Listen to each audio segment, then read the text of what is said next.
काफिर है तो शमशीर पे करता है भरोसा, मोमिन है तो बेतेग भी लड़ता है सिपाही।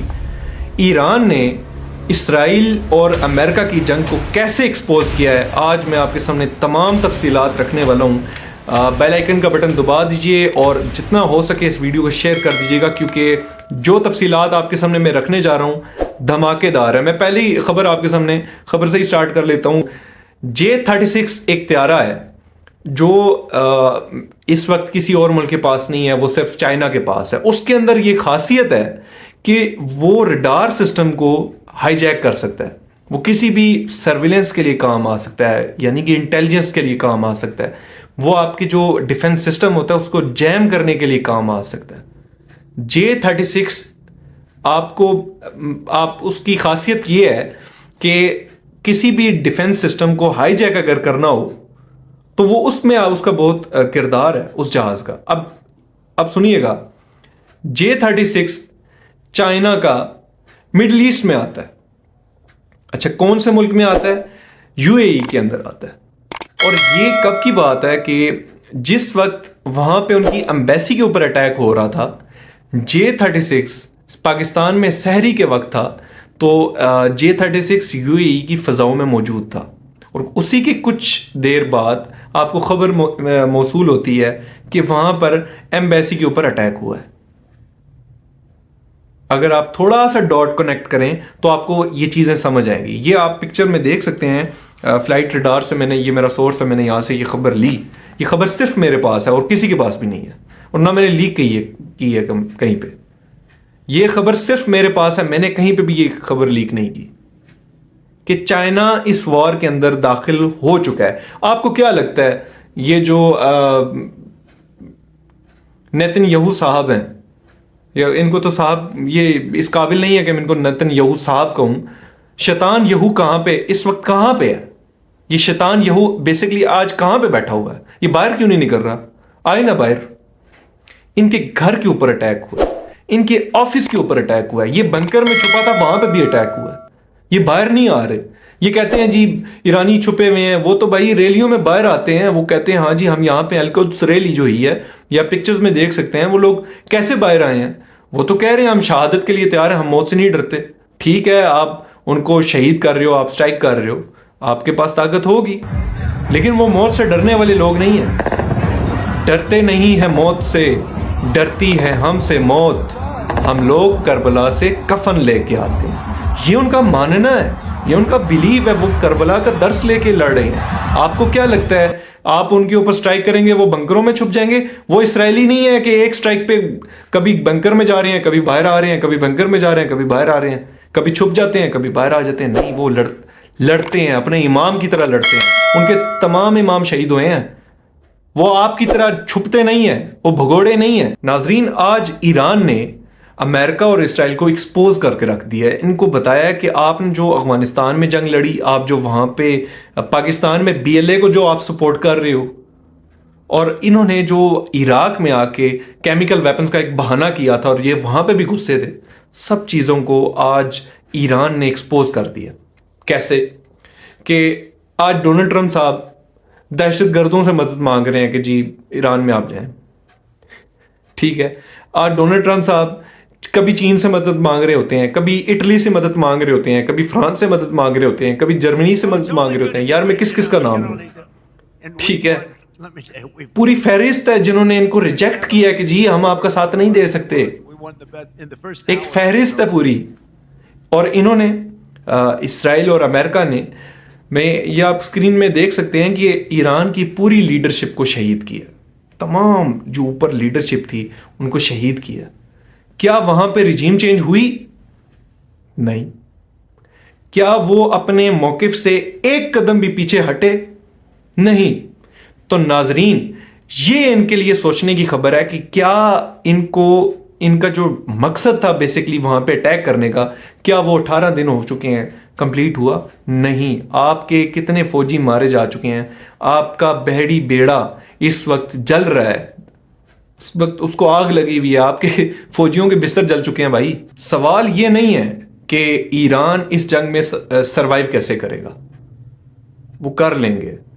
भाई वहां पे फरारियां नहीं घूम रही, वहाँ पे कोई बुगाटी नहीं घूम रही ठीक है, उन लोगों को आदत है, उन पर सैंक्शंस लगी हुई थी, वो गुजारा कर लेंगे।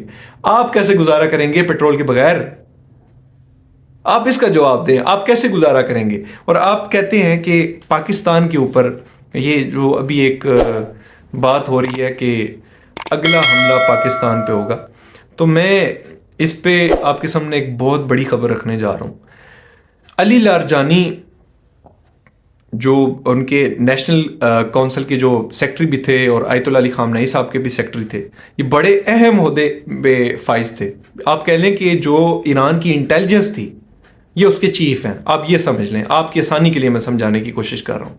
उनका दौरा होता है पाकिस्तान में और उन्होंने पाकिस्तान में कुछ डिकोडेड वर्ड्स में एक बात कही थी। एक इंटरव्यू उनका हुआ था पाकिस्तान में। उस इंटरव्यू में उन्होंने कहा था, हम न्यूज़ में ये इंटरव्यू शाया हुआ है, उन्होंने कहा था कि पाकिस्तान इस सारी जंग में हमारी सिफारती, इखलाकी और हर तरह से मदद कर रहा है और हम पाकिस्तानी कौम का शुक्रिया अदा करते हैं कि वो हमारे लिए निकले। तशक्कुर पाकिस्तान।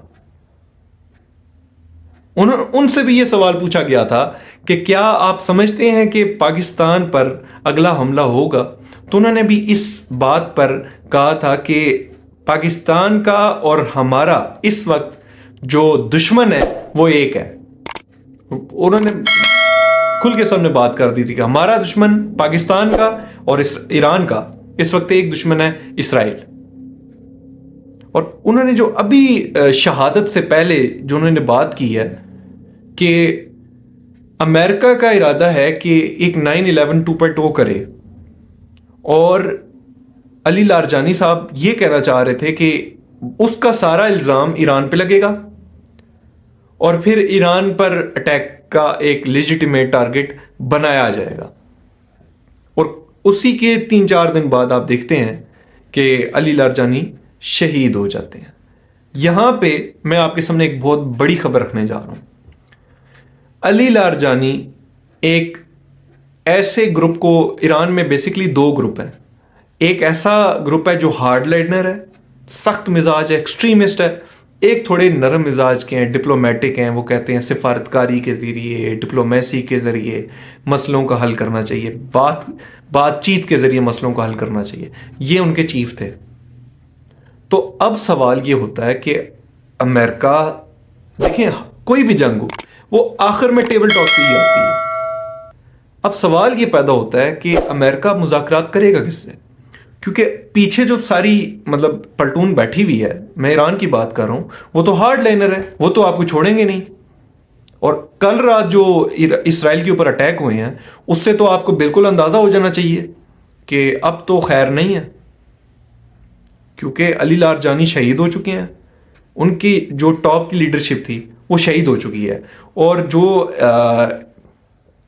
ईरान है, ईरान ने 31 डिवीजन्स में अपनी जो फौज है उसको 31 डिवीजन्स में आज़ाद कर दिया। उन्होंने कहा कि आप लड़ें, उनको ज़रूरत नहीं है कमांड एंड अथॉरिटी से इजाज़त लेने की, जी हम अटैक करें या नहीं करेंगे। कमांड सेंटर्स को उन्होंने 31 हिस्सों में डिवाइड कर दिया। अब वो 31 हिस्से आज़ाद हैं इसराइल के ऊपर अटैक करने के लिए। ये पूछेंगे किससे कि एक को मनाएंगे, या चलो मैं कहता हूं 2 को मना लिया, 3 को मना लिया, 4 को मना लिया, 31 हिस्से हैं, किस किस को मनाएंगे?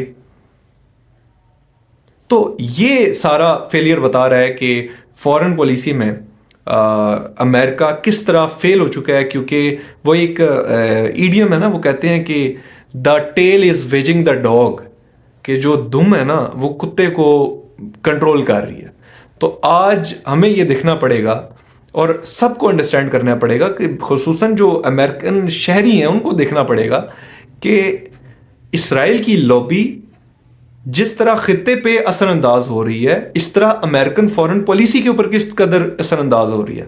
अमेरिकन को सोचना पड़ेगा कि वो अमेरिका को चलाना चाहते हैं या इसराइल की ख्वाहिशात के ऊपर चलना चाहते हैं। ये अमेरिका का मुल्क है, या अमेरिका अलग रियासत है, या इसराइल की اسرائیل کے انٹرسٹ کو سرو کرنے کے لیے ایک ریاست ہے. یہ امریکہ کے لیے سوچنے کی بات ہے, اور وہاں پہ جو پالیسی میکرز ہیں. اس کے اوپر ایک بہت بڑا استعفیٰ بھی آیا ہے جوس کینٹ کا, جو ڈائریکٹر ہیں, آئی تھنک ڈائریکٹر انٹیلیجنس ہے کاؤنٹر ٹیررزم کے لیے, ان کا استعفیٰ آیا ہے. اور ان کو کس طریقے سے تعریفوں کے پل باندھ کر ڈونلڈ ٹرمپ صاحب لے کر آئے تھے, اس کے اوپر آپ کے پاس رپورٹس پڑیں گی.